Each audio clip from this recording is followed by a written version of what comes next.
The test is in four-part, Part 1, Part 2, Part 3, and Part 4. Now look at Part 1. Part 1. You are going to hear an orientation talk.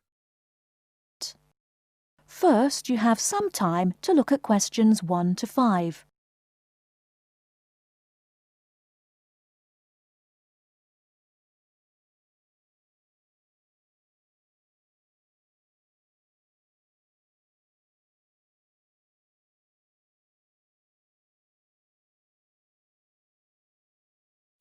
Now we shall begin. You should answer the questions as you listen, because you will not hear the recording a second time. Listen carefully and answer questions 1 to 5.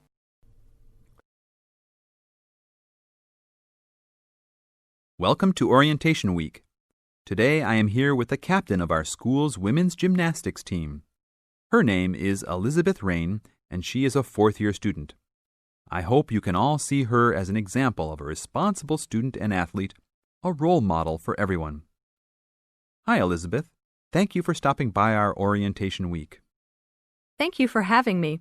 Welcome to our university, everyone. If there are any of you thinking about joining our school's athletic program, I would strongly encourage you to do it. Being a part of the gymnastics team has been one of my best experiences during my time at this school. It has taught me so much about teamwork and friendship, and has even taught me how to improve my academics by prioritizing my time. I have some questions that I am sure the students will want to know the answers to as well.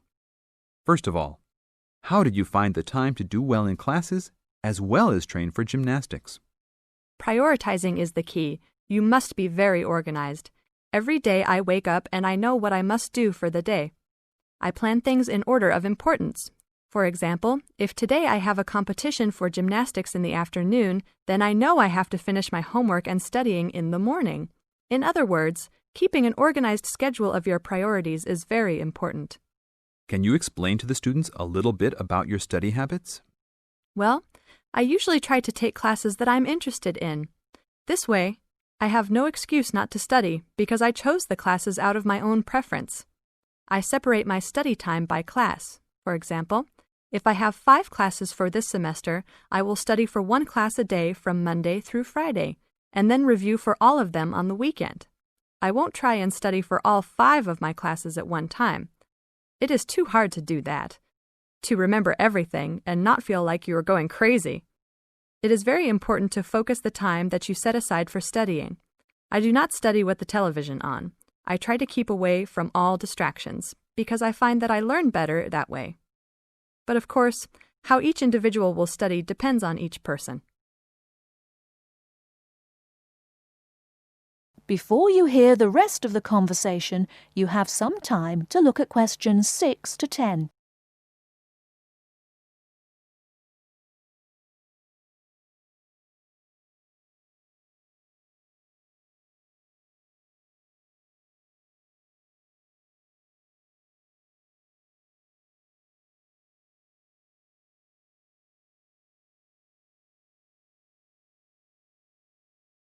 Now listen and answer questions 6 to 10.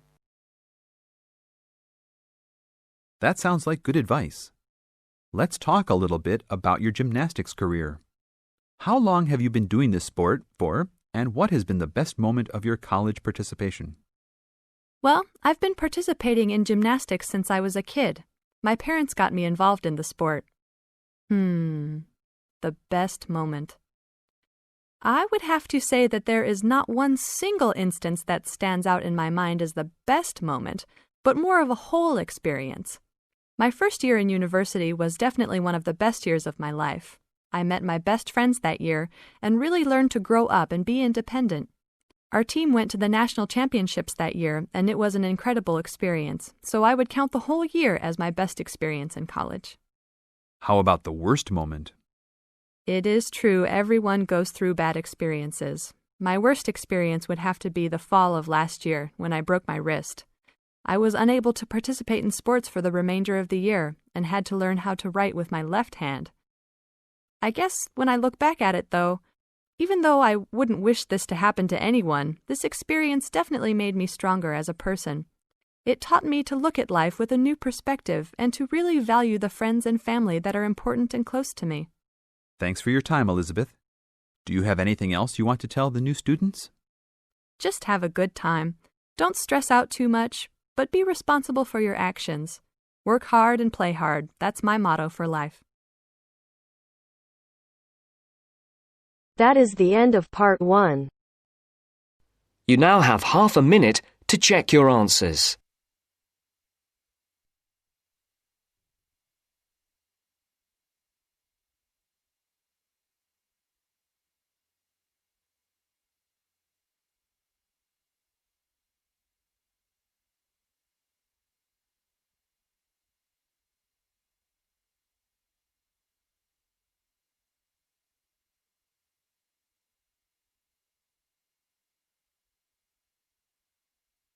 Now turns to part 2.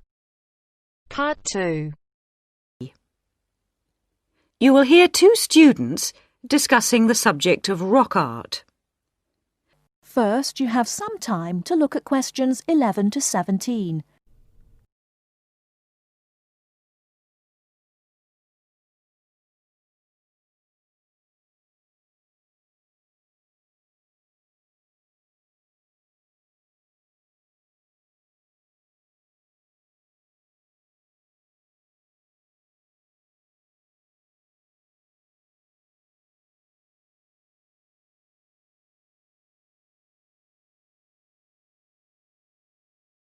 Now, listen carefully and answer questions 11 to 17. Sorry I'm a bit late. Oh, no problem. Thanks for agreeing to help me with my assignment today. I really needed to go over it with someone. Sure. You were going to talk about European rock art, weren't you? Yes, the rock drawings in the caves of Lascaux in western France. Oh, fantastic. Over 13,000 years old, I believe. What sort of drawings are they? They're drawings of animals on the whole, but you can also find some human representations, as well as some signs. There are roughly 600 drawings at Lascaux. Really? Were they mostly pictures of bulls? Well, no, actually. The animal most depicted was the horse. Have a look at this graph. It shows the distribution of the different animals. You see, first the horse, and then, after that, a sort of prehistoric bull. Oh, OK. That's interesting, isn't it? And the third most commonly drawn creature was the stag. There were some other animals, but these are the main ones. What are the drawings like? I mean, what sort of style? Well, the bulls are depicted very figuratively. They're not very realistic. They're very big by comparison to the other drawings of people and signs. They appear to be almost three-dimensional in some cases, following the contours of the cave walls, but of course they're not. Amazing. Perhaps they felt these animals were the most impressive and needed to be represented like that. Yeah, maybe. The drawings of humans, by contrast, consist of just simple lines, like the stick figures my little sister draws. Perhaps humans were seen as less important. Perhaps. What about the signs? How did they draw them? There doesn't appear to be much evidence of signs, and those that have been found are usually made up of little points. Rather like Aboriginal art from Australia. Yes, something like that, but not as complex, of course. So, apart from the bulls and horses and stags, were there any other creatures depicted? In one or two chambers you do find pictures of fish, but they're quite rare. What sort of size is the cave? It must be quite large to have that many pictures. Well, it's actually a number of interlinking chambers, really. Here's a map showing where the different drawings can be found. Oh, good. Let's have a look at that. The first 20 metres inside the cave slope down very steeply to the first hall in the network. That's called the Great Hall of the Bulls. Here. OK. Then, off to the left, we have the Painted Gallery, which is about 30 metres long and is basically a continuation of this first hall. But further into the cave. Exactly. Then we find a second, lower gallery called the Lateral Passage. This opens off the aisle to the right of the Great Hall of the Bulls. It connects the next chamber with an area known as the Main Gallery. At the end of the Main Gallery is the Chamber of Felines. There are one or two other connecting chambers, but there's no evidence of man having been in these rooms.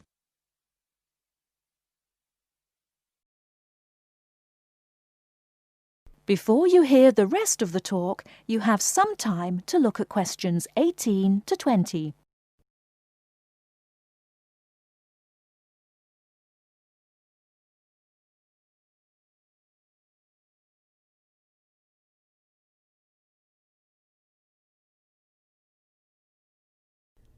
Now listen and answer questions 18 to 20. Is the cave open to the public today?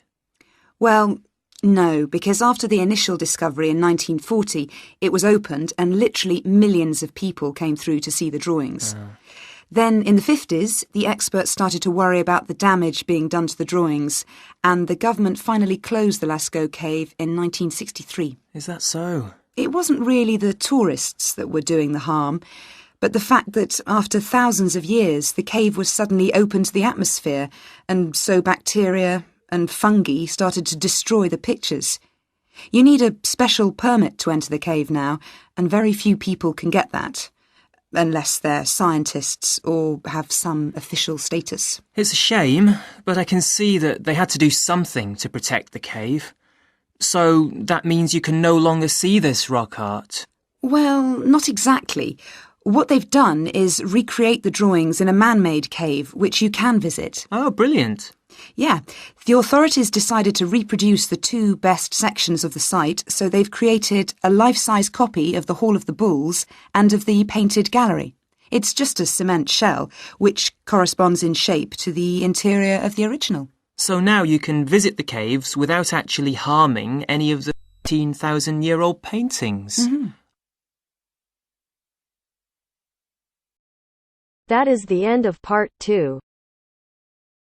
You now have half a minute to check your answers.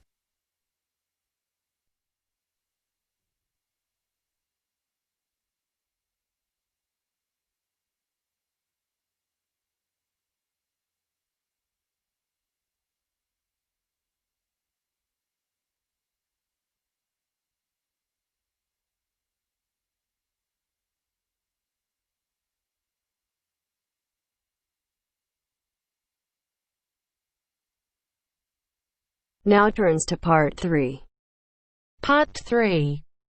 You will hear a tutor giving some business students instructions about a finance project. First, you have some time to look at questions 21 to 26.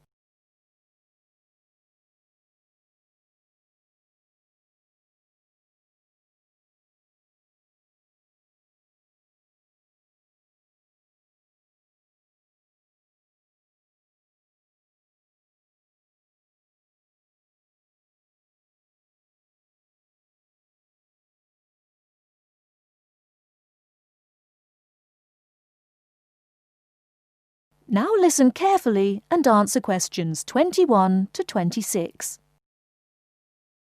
OK, can you quieten down, please? Now, today I'm going to talk to you about your assignment. We've been studying the effects of the exchange rate, so I'm going to give you a project to do on this. Right, can you make some notes while I'm talking? The first thing that I'd like you to do in order to prepare this is to select where you're interested in. I mean, which country, and therefore which currency you're going to be operating in. OK, now the purpose of the project is to make money, and I'm hoping some of you will make a significant amount. So, I want you to suppose that you have £100 that you will have to invest purely in the rises and falls of the exchange system. In other words, you'll be trying to predict rates. This is a project that you'll be doing together, but before you work together, you'll have to go off and research what you need to know about the economy of that country and how well it's doing or is expected to do in the near future.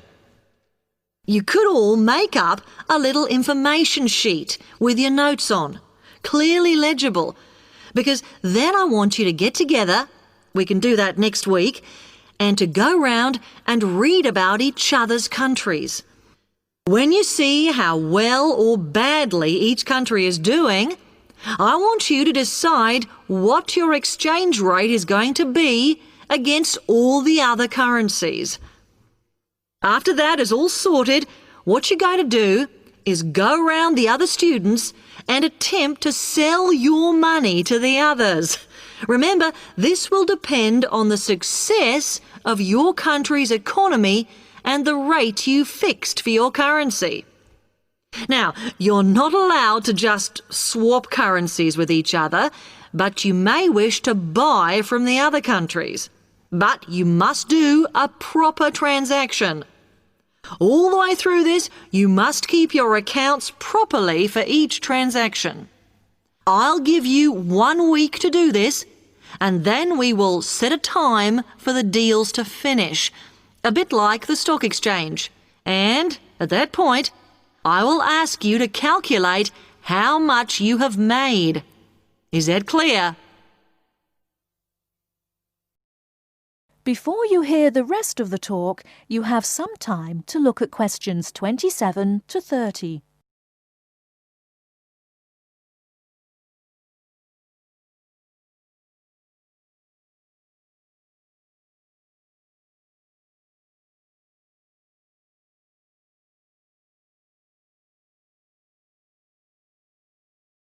Now listen and answer questions 27 to 30.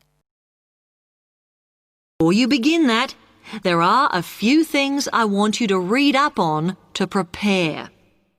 You need to look at the economies of the UK's main trading partners. I don't mean all of them, because that would be over 80, but just the 29 principal ones. There are summaries in the last 3 books on the book list I've given you. And so that you can practice applying the criteria on assessment I gave you, I'd then like you to focus just on one sector across all the countries. The most common one across every country is farming. But as much agricultural produce is for domestic consumption, I'd like you to look at manufacturing. Then, I would like you to do a detailed investigation of one particular aspect. I was going to give you a choice, but I think as we've just started the course, it's better if we all look at the same thing and then we can discuss it in the seminars. So the thing I'd like you all to look at is fluctuations in import prices. Now, you need to do all that before you start the project, as it will help you assess the economies of the countries you'll be representing in the project. Don't worry, you've got plenty of time. Exam week is December the 8th. Then it's the holidays until January the 6th, so I don't need the project in till February the 5th. Is that okay? Now, any questions on this?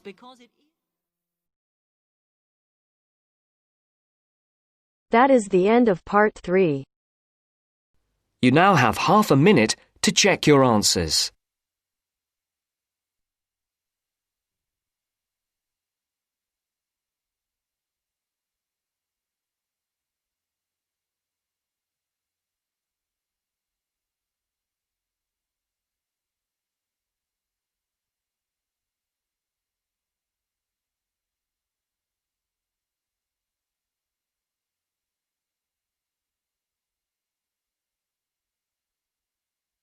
Now turns to part 4. Part 4. You will hear a talk on bullying in the workplace given by a university lecturer to a group of students. First, you have some time to look at questions 31 to 40.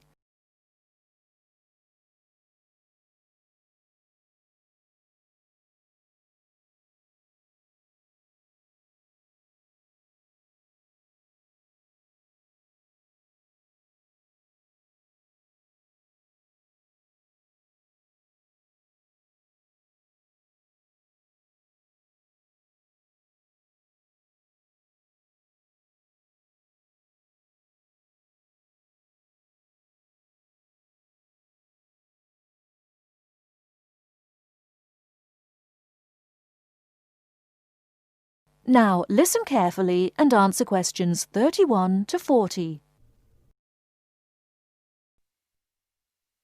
Good morning. My name is Dr. Mervyn Forrest, and I specialize in management techniques and training. I've been invited here today to talk to you about the cost to the economy of bad management. And what I would like to dwell on first is an area that has recently been exercising everyone, and that is coercion in the workplace, or, to put it more simply, bullying. It has been estimated that bullying at work costs the British economy up to £4 billion a year in lost working time and in legal fees. And with the problem apparently on the increase, it is time that managers took on board what is happening. I would like to think that what is perceived as bullying is nothing more than lack of experience, insecurity, or lack of awareness on the part of managers, and not a conscious effort to attack someone, but that is perhaps a case of my being naive or over-hopeful. Before we break up into groups to look at the first task on the handout you've got, I'd like to give you a start with some of the main bullying methods that have been identified so far. Basically, what I'm going to do here is to give you examples of 1 or 2 points. Can you all read the OHP clearly? Yes? Right, off we go. The first item on the list is giving people tasks which managers themselves cannot do and which are therefore impossible to achieve. This is, in fact, a very common strategy used by managers to manage their subordinates. It gives certain people a false sense of security as they watch others failing while they try to achieve the goals set. Another simple bullying technique is constantly moving the goalposts, especially when one's employees are in the middle of a task. This is not bad management, it is just plain stupid. All targets and goals set should be easily achieved within a realistic timescale. Sending memos to someone else criticizing the performance of a task where the individual has no way of replying is another common technique, especially when the manager concerned does not reply or makes it impossible for subordinates to contact him or her by not answering the telephone or not replying to emails. This is not the style of a sound manager, but rather the antics of someone with emotional problems. If you behave like that, don't expect your staff to respect you. And now, the technological bully. It is interesting how all tools designed to help can be turned into dangerous weapons. The urgent email bully is fast becoming a problem in the office. Employees turn on their computers to be faced with a string of badly worded emails, making instant and often unrealistic demands, which reveal the hysteria mode of management. Have you ever felt a sense of dread before looking at your email, even your personal messages? All companies should develop a company strategy whereby there is an email code of practice, with offensive messages being forwarded to a designated person for appropriate action. I would now like you to break up into groups and brainstorm other bullying techniques which you think you may have experienced, and perhaps, if you're honest, which you have been party to. I can think of at least 9 more bullying strategies. I would also like you to consider ways in which you think that each of the techniques on your list can be countered. Is everyone clear as to what the task is? Yes? Okay. You've got 20 minutes to do this. That is the end of part 4. You now have half a minute to check your answers.